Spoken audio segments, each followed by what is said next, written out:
Assalamualaikum. Waalaikumsalam. Balik lagi nih sama kita Filmi and Budi. Gila, udah gak kerasa nih udah masuk episode 5 nih. Yoi, udah episode 5. Buat film ya. Yoi, udah film atau series kelima. Yoi. Terus ya udah nih, walaupun udah 5 video tapi kita tetap lah perkenalan buat calon-calon subscriber baru nanti. Nama gue Adi. Gue Pais dan untuk sekarang kita kameramen kita lagi cuti, jadi kita berdua doang. Ya iya nih. Rekamannya nggak ada kameramennya. Semoga bisa cepat kembali bertugas lagi ya. Cepat comeback ya udah. Oke nih, kita mau review film Indonesia baru nih, masih anget Banget cuy. Oktober kan. Yoi. Nah, tapi ini nggak ada di bioskop. Soalnya bioskop nggak buka. Ya kan lagi pandemi. Kemarin ini rilisnya di Disney Hotstar. Judulnya Bidadari Mencari Saya. Yoi. Puitis banget judulnya ya. Jadi menurut gue ini filmnya cukup berani ya. Soalnya dia menceritakan tentang kehidupan pernikahan. Ya. Yang suami dan istri itu ada perbedaan. Perbedaan apa tuh? Perbedaan etnis, perbedaan budaya, dan tadinya perbedaan agama gitu. Nah, film ini disutradarai oleh Mas Arya Kusumadewa. Dan film ini tuh kayak ya bener kata Adi tadi, menjadi deretan tambahan gitu untuk film-film ya yang main fokusnya itu kayak perbedaan agama gitu di suatu pasangan gitu. Ya benar. Nah, contoh-contoh film sebelumnya tuh yang kayak gitu tuh kayak Tiga Hati Dua Dunia Satu Cinta, terus Tanda Tanya, Cinta Tapi Beda, dan Mencari Hilal. Nah, ini nih kayak wah, referensi baru lah gitu kan. Nah, film ini kayak Adi bilang juga tayang di Disney Hotstar. Kalau nggak salah mulai 2 Oktober ya, 2 Oktober 2020. Ya. Nah, dan ya udah, kalau nonton di situ, jangan nonton di sumber lain. Kayaknya di Indo Ekstraksi juga belum ada sih. Masih baru. Tentunya udah ada. Di Facebook ya udah ada sih. Ya udah, nggak usah panjang lebar, langsung kita mulai reviewnya ya. Yoi. Nah, sekarang kita masuk ke bagian cast. Yoi, siapa sih deretan artis dan aktor yang mengisi film ini? Okay. Pertama nih ada karakter utamanya dulu ya. Yoi. Sebutin. Ada siapa tuh? Pasang nih, si suami istri sendiri. Pertama, si istri itu diperankan oleh Mbak Leoni VH. Yoi. Siapa ini Mbak Leoni VH? Dia tuh kayak mantan personel trio Kwek-Kwek itu loh. Yoi, yang zaman dulu banget. Zaman dulu banget ya, udah lama. Nah, dia tuh ceritanya di sini berperan sebagai wanita beretnis Tionghoa yang memutuskan menjadi mualaf setelah dia menikah. Oh, namanya Mbak Angela ya? Iya, namanya Mbak Angela Tan. Yoi, betul. Nah, tapi kan namanya juga mualaf kan pasti nggak langsung bisa sesuai gitu loh. Betul. Perlu proses. Betul. Nah, setelah habis itu dia ini ceritanya udah punya satu anak nih. Iya. Dengan perkawinan dengan suaminya. Yang sebenarnya masih seumur jagung sih. Yoi. Masih baru lah. Nggak baru-baru banget sih, mungkin 5-6 tahun kali ya. Sebenarnya kalau nikah tuh masih anget-angetnya harusnya. Iya, betul. Oke, jadi sama ada Mbak Leoni VH ini, dia terakhir main film tuh udah lama. Di tahun 2011. Judulnya Kentut. Iya. Sama yang terkenal 2009 judulnya Identitas. Ya. Oh iya, oke. Gue belum nonton sih, teman katanya bagus. Sama. Terus ini ada ada aktor cowoknya sendiri namanya Mas Rizky Hanggono. Dia itu berperan sebagai suaminya Angela Tan tadi. Atau namanya Mas Reza. Di sini Mas Reza namanya. Mas Reza ini yang seorang muslim itu loh. Jadi dia tuh sebenarnya muslimah masih agak kolot gitu ya. Agak kolot gitu lah ya. Jadi dia kayak nggak sabaran batu, kayak pokoknya istrinya harus begini. Tapi nggak mau ngajarin kenapa harus begini gitu. Iya, begitu, benar. Betul. Nah, jadi Mas Rizky Anggono sendiri ini juga dulu udah pernah main film ya. Judulnya tuh ada Jomblo, Bidadari Surga, sama Ungu Violet.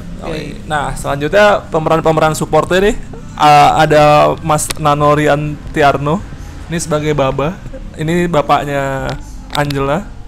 Nah, dia tuh di sini cukup menjadi tokoh yang cukup penting ya. Dia di sini sabar dan dia memilih untuk tinggal bersama Angela dan Reza ya. Karena mungkin dia maksudnya emang sayang sama anaknya, cuman kayak ya gitu, mungkin dia akhirnya memilih untuk tinggal dengan anak terakhir itu kan. Walaupun anaknya juga mualaf dan dia berusaha menerima itu. Lalu selanjutnya ada aktor yang sangat terkenal di Indonesia, Pak Haji alias Deddy Miswar. Haji Siap. Jidan Siap. Nah, ini Deddy Miswar berperan menjadi Pak Johan. Ini temannya Baba di mana ya, di pertokoan itu ya, dia kayak punya toko gitu kan, toko baju muslim. Nah Baba sering nongkrong di depan situ ngobrol. Nongkrong lah ya. Nah ternyata mereka tuh nggak cuma berdua cuy, trio. Satu lagi ada Mas J.E. Sebastian berperan sebagai Laiboro. Ini dari Sumatera Utara pas ini, dari Batak-Batak gitu kan. Dia ini pedagang Nissan atau pengrajin Nissan. Nah ini juga, jadi mereka bertiga tuh suka ngobrol-ngobrolin hidup lah. Nah obrolan-obrolannya tuh cukup, sentilan-sentilannya cukup mantep cuy ya. Obrolan bapak-bapak lah ya. Bapak-bapak dan ngena banget gitu. Ya udah. Nah selanjutnya langsung ke bagian summary. Yoi, gimana sih alur dari film ini gitu. Oke. Lu dulu deh.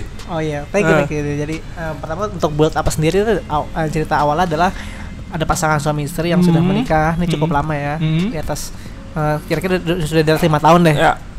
Nah cerita itu mereka tuh awalnya tuh berbeda keyakinan, berbeda suku, etnis. Nah, tapi ternyata akhirnya mereka saling mencintai, ya udah menikah, dan si istri ini akhirnya ngikutin kepercayaan suaminya. Ya, menjadi seorang gitu, ya. Nah biasalah kalau pernikahan gitu kan pasti kan pernikahan biasanya pasti banyak problematikanya ya. Ini apalagi ini sudah barang tentu. Nah pasti ada. Tapi di sini juga diperlihatkan proses belajar si istrinya itu loh, belajar memahami agama suaminya, memahami Islam, walaupun kadang-kadang nih suaminya nih ngajarinnya kurang sabar. Jadi kayak istrinya nanya apa, ya pokoknya gitu, pokoknya gitu. Kayak kurang sabar dan nggak bisa menjelaskan secara gitu mudah gitu lah, secara praktikal gitu nggak bisa dia jelasin. Kadang-kadang saya juga bingung kan. Dan emang ya itu konfliknya, istrinya kayak masih belajar banget, masih baru banget, dan suaminya nggak sabaran itu. Salah satunya itu adalah dimana si suaminya itu ada kayak memaksa dikit kalau si istrinya itu harus pakai hijab. Ya walaupun sebenarnya emang wajib ya, tapi kan kayak dalam Islam wajib, cuman kan kayak namanya mualaf gitu kan. Ini memang proses harus diajarin. Nggak boleh dipaksa. Pelan-pelan. Oke. Terus tapi kan karena istrinya juga masih masih belum bisa sepenuhnya ya. Tapi gitu ya, jadi suaminya gitulah menanggapinya, dia salah menanggapi, pokoknya dia menanggapi dengan sebel gitu. Ya betul. Ya udah gara-gara istri yang belum mau nurut. Ya udah, tapi ini sebenarnya juga suaminya bukan maksudnya ada tekanan luar gitu dari keluarganya. Ya keluarganya juga kayak sering kayak kamu kapan pakai hijab, sering nyentil gitu ya. Nyentil juga, kayak lama-lama jengah juga. Iya, makanya pasti nggak bisa dipaksa kalau gitu. Nah itu kayak build up gitu kan. Nah main plot ya, kayak inti film ini tuh adalah ketika lagi isu-isu kayak istrinya nggak mau pakai jilbab, terus suaminya nggak sabaran, tiba-tiba ada masalah yang berat cuy. Jadi Mas Reza ini kehilangan pekerjaan. Aduh.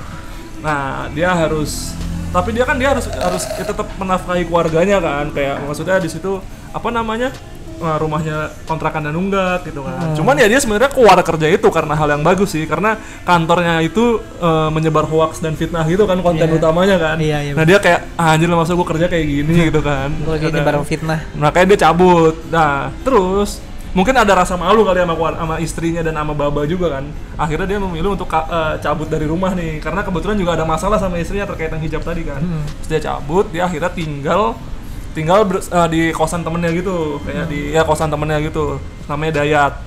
Nah dia jadi bekerja sebagai taksi online. Cuman masalahnya adalah kesannya si Mas Reza ini dia kayak lari dari masalah gitu. Iya benar. Dari masalah kayak berhari-hari lari galau-galau nggak jelas. Nggak ngabarin. Parah banget deh. Dan emang di sini ada scene di mana emang Mas Reza ini bahkan sempat deket sama cewek ya. Cuman deket loh, nggak yang aneh-aneh sih. Deket dalam kan Mas Reza kan taksol. Taksol, jadi antara taksol dan penumpangnya. Terus penumpang tetap. Nah tiba-tiba masalah puncaknya itu ketika karena mungkin Mas Reza udah cabut semingguan, ya walaupun sebenarnya Mas Reza tetap bertanggung jawab sih ya, dia kayak tetap menafkahi dengan membayar kontrakannya gitu kan. Tapi pas dia nyampe rumah balik-balik, ternyata si Angela memilih untuk kerja. Dan pas diusut ternyata kayak dia tuh mensyaratkan Angela kalau selama dia mampu lu jangan kerja gitu kan. Biasa kan kayak gitu kan kadang-kadang. Nah, diperparah lagi, si Angela ini selain dia udah akhirnya memutuskan kerjanya di tempat yang bisa dibilang haram gitu cuy. Judul alias judi online gitu kan. Es bobet gitu. Kagak itu keluar negeri. Ya kalau di luar negeri es bobet kan. Buin. Ya pokoknya gitulah. Nah, itu yang bikin si Mas Reza ini panas kan, dan akhirnya meledak tuh, bertengkar hebat gitu kan. Nah, terus gimana lanjut tadi? Oke, ini udah masuk endingnya sekarang ya. Jadi kan tadi kan terbongkar. Sorry. Tadi kan Mbak Angela kerja di judi online tuh. Nah, ternyata ada kantor judi online tuh ketangkap polisi, terbongkar, digerebek. Iya. Ini kedoknya apa? Kedok teater ya. Iya. Ternyata teater tapi es bobet. Belakang es bobet. Ternyata judul. Terus habis itu si siapa namanya tuh yang pemilik kantor itu kan kakak ipar ya? Kakak ipar. Jadi suami dari kakaknya kan? Dari kakaknya. Dari kakaknya Angela. Ketangkep juga tuh karena sebagai ownernya. Lalu akhirnya karena udah itu kantornya digerebek. Ya akhirnya Angela kerja lagi. Angela nganggur lagi balik. Nah ketika Angela udah nganggur lagi nih, baru nih Mas Reza kayak udah mulai menyadari kok kayaknya gue terlalu keras deh, gue terlalu kolot. Ya, dan ya akhirnya gitu. Akhirnya mereka ya bersatu kembali pokoknya intinya lah. Intinya masih happy ending lah. Cukup happy ending sih. Cukup. Nah, selanjutnya kita bahas strength. Strength itu apa sih keunggulan film ini? Gila, gue jelasin itu mulu. Ya udah. Nah, kalau menurut gue sendiri film ini tuh bagusnya gini cuy. Pakai gambaran aja. Jadi kan banyak film yang menggambarkan konflik perbedaan agama cuman dilebih-lebihkan. Ngerti nggak? Dilebih-lebahin. Dan parahnya kadang-kadang tuh gimana caranya menggambarkan dua agama yang berbeda tuh disatuin gitu, ngerti nggak lo? Jadi kayak gimana cara lo gabungin minyak sama air? Ya tidak bisa dong. Nah, film ini tuh menjelaskan kalau ya mau bagaimanapun itu nggak bisa bersatu, tapi bisa berdampingan, ngerti nggak lo? Bisa bersatu pakai sabun ya? Bener juga sih. Ya udah, jadi kayak gimana caranya lo menerima perbedaan ini, dan ya lu juga, ya kamu juga menerima perbedaanku gitu kan. Walaupun sebenarnya kan secara agama mereka udah sama kan. Iya, udah sama. Tapi kan etnis, suku itu kan nggak bisa di itu kan, kayak ada aja gesekan-gesekannya. Budayanya gitu. Sih lebih. Nah, benar. Nah, terus selanjut gue secara personal gue suka banget cuy comebacknya Pak Haji. Pak Haji ini comeback the best banget sih. Dia tuh khas banget cuy kalau main film gitu. Alias pada Deddy Miswar ini kan. Gue suka banget dari sinetron dia itu Lorong Waktu kan. Dan Leoni juga balikan di sini kan, comeback kan setelah 9 tahun kan. Dan menurut gue juga salah satu artis yang berbakat banget sih. Iya sih. Tapi sayang banget emang filmnya jarang gitu. Padahal dia berbakat banget cuy gitu. Emang aktingnya bagus kali ya. Aktingnya bagus, jadi cewek-cewek yang apa namanya keras dan tersiksa itu. Bagus. Tapi mungkin emang jalannya dia beda. Nah, kalau lu gimana cuy? Nah, kalau menurut gue nih tadi masalah dia acting sama dialognya tuh udah nggak kaku loh, nggak kayak film-film Indo yang kemarin kita nonton. Kayak kelihatan banget kalau mereka nih kayak actingnya lebih natural, lebih lepas. Betul. Jadi nontonnya enak. Terus ceritanya juga nggak klise. Ya benar nggak klise. Nggak dilebay-lebaykan ya, jadi maksudnya nggak klise itu lebih ke kayak gini sih kalau menurut gua dia. Misalkan contoh kan ada adegan si Reja ini dekat sama cewek kan. Pasti lu kalau mikirnya ini pasti affair lah, berhubungan kalau lah. Film-film standar begitu ya. Film-film berhubungan pasti lah. Dibumbuin selingkuh. Terus selingkuh ke gap gitu-gitu. Itu biasa cuy. Biasa. Lu di sini banyak adegan yang nggak klise, yang nggak ketebak gitu. Yang lu kiranya begini ternyata tidak. Itu bagus ya. Lu tonton deh, itu bagus ya. Nah, terus strength yang menurut gua strengthnya adalah walaupun di film ini ada dialog yang tajam, yang cukup menusuk gitu ya, tapi masih dalam koridor aman. Kenapa aman? Karena nggak ada isu saranya cuy. Nggak penuh full of kontroversi gitu, nggak ada penghinaan agama, nggak ada. Nggak ada statement yang kontroversial yang nyari exposure dari nggak ada. Memang itu film apaan?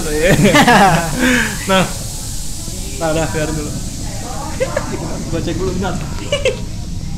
Aman boy. Oh, jadi senggol lagi. Tadi gua gini.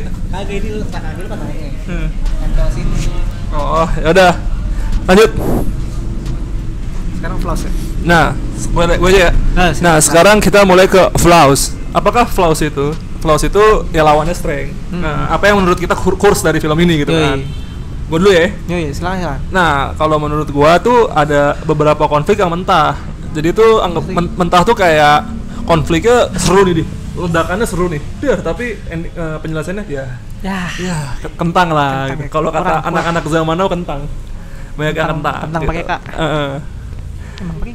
Nah, terus selanjutnya adalah film ini kalau menurut gue bukan buat kamu tuh yang suka film aman, suka film-film full of kontroversi gitu. Oh iya. Kalau yang Tubir Mania yang sukanya ribut, yang sukanya berantem, ya enggak. Ini film drama keluarga cuy. Ini film tenang-tenang aja lah. Film-film Sabtu pagi, Sabtu sore, Minggu pagi, Minggu sore gitu. Yang kalau nonton sama keluarga lu gitu kan. Iya. Tapi nontonnya di Disney Hotstar. Jangan di Facebook. Masa di Facebook? Cuman jangan jadi promo Disney Hotstar dong. Nah, kalau menurut apa nih kelemahannya? Menurut gue ya tadi dari penyelesaian konflik kayak itu sih emang bener aja. Menurut gue ya. Karena endingnya menurut lu gimana endingnya?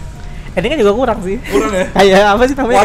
Wadaw. Agak wadaw endingnya. Ya tiba-tiba ya gini loh. Iya. Padahal tadi awal-awal bagus. Tapi cuma masih oke sih. Masih termaafkan lah.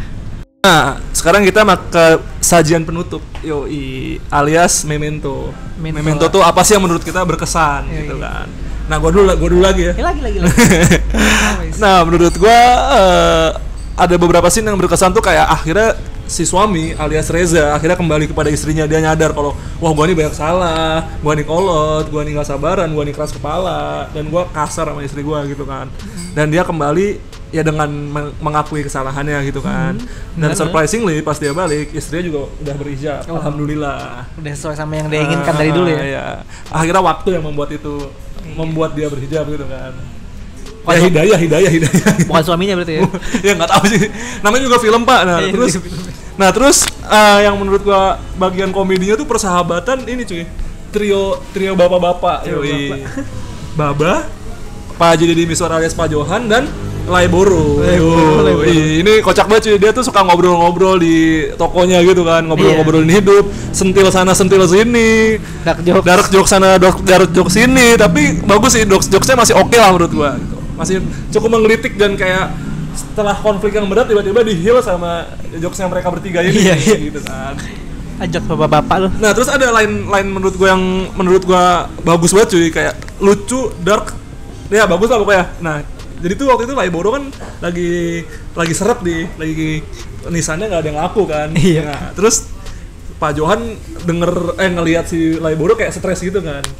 Kenapa Anda Laiboro gitu? Dijawab kan kayak lagi nggak ada pelanggan nih gitu kan.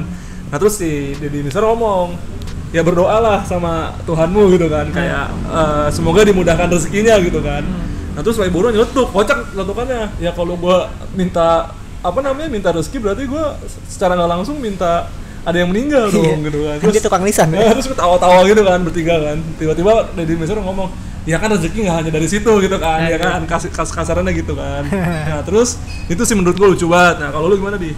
Kalau menurut gue nih yang Mementonya adalah ini sebenarnya Mbak Angela ini sabar banget maksudnya. Sabar. Lu nonton film lu pasti bakal kalau gue sih ya kesal sendiri ngelihat sama Mas Reza ya. Mas Rezanya karena dia tuh ini cuy, masalahnya pelik tapi dia lari gitu. Makanya itu aneh banget. Dia yang dengan peran dia sebagai kepala keluarga, sebagai bapak udah punya anak, harusnya dia bisa menyikapi dengan serius. Tapi menurut gua lebih dewasa ini bisa aja di real life emang kayak gini. Ada orang kayak pasti gini. Pasti ada. Karena dia nggak tahan sama masalahnya, dia cabut gitu. Bukan diselesain. Cuma itu bukan salah satu sifat yang gentleman ya. Itu kalau di soal PPKN SD nih, contoh sifat yang bukan sifat kesatria. Nah ini dia tidak melakukan sifat kesatria. Pada awalnya. Terus habis itu ada scene berikutnya tuh ada di mana saat ini anaknya kan dibeliin PS nih ceritanya nih. Oh iya, tapi pakai duit dari SBOBet, dari judi online. Pas bapaknya tahu, bapaknya nggak terima dong. Ini anak gua dikasih barang dari hasil duit haram. Dibanting PS kesayangan PS baru tuh. Baru anaknya senang baru dapat PS kan. Iya. Padahal udah janji kan sama bapaknya kan. Iya. Iya nanti kita sore main PS yuk gitu kan. Dibanting karena tahu anaknya nggak ngeliat, cuman dia nanya ke istrinya, dia ternyata dapat dari pekerjaan dia sebagai karyawan judi online itu kan. Iya, benar. Kesel lah Reza dibanting. Jadi dibandingin tuh maksudnya dengan ketidaksepengetahuan anaknya gitu. Iya. Tapi keesokan harinya ketika si Mas Reza ketemu anaknya, anaknya bilang tuh, wah PS aku rusak. Rusak kenapa? Terus Mas Reza langsung kayak merasa bersalah kan karena dia rusak. Tapi ternyata plot twistnya adalah si anaknya itu tahu kalau PS rusak karena ibunya bilang itu kabelnya kebakar. Jadi intinya si Angel tuh nggak mau anaknya tahu masalah mereka berdua gitu. Iya, mereka masih mau anaknya menganggap dia dan ayahnya itu baik aja gitu. Bagus sih. Bagus nggak nyeret anaknya ke masalah ini ya. Ke berdua. Itu keren banget sih. Keren. Lalu yang terakhir ini menurut gue memang tuh ada salah satu scene di mana si sahabatnya Mas Reza ini, Mas Dayat, wah. Kenapa tuh?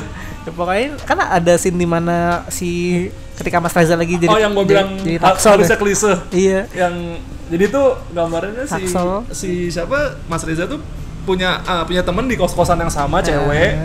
Dia tuh langganan Taksol. Lu bayangin aja tuh cowok cewek satu kosan gimana sih gitu kan. Terus ada suatu waktu di mana si ceweknya tuh habis party gitu. Mabuk kan. Agak mabuk. Nah, akhirnya ditolong sama Mas Reza dibawa ke kosannya.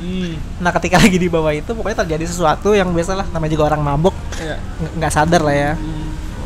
Tapi kejadian itu dilihat langsung sama Mas Dayat. Mas Dayat tuh yang temannya Mas Reza tadi ya? Iya. Tapi Mas Dayat tidak judgmental. Iya, karena itu Mas Dayat nggak langsung nuduh Mas Reza macem-macem. Kayak ngapain lu Ja? Cewek orang bikin mabuk. Enggak, dia nggak kayak gitu. Tapi gue yakin dia tuh udah kenal sama Mas Reza, makanya dia nggak kayak gitu. Dia tahu kalau Mas Reza orang baik.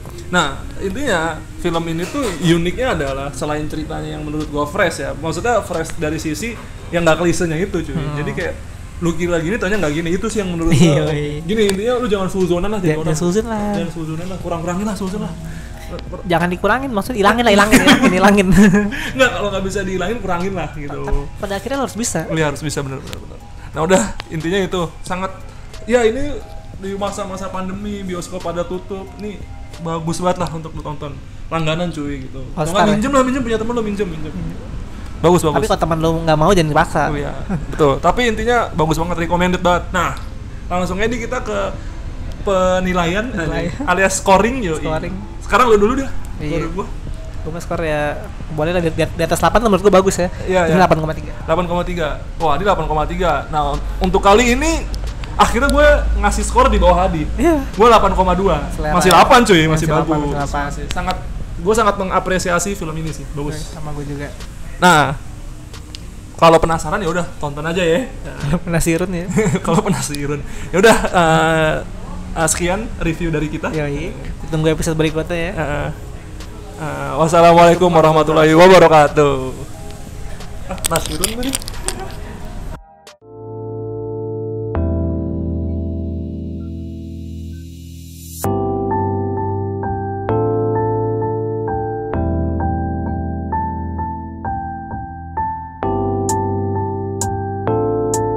Oke, tabrakan.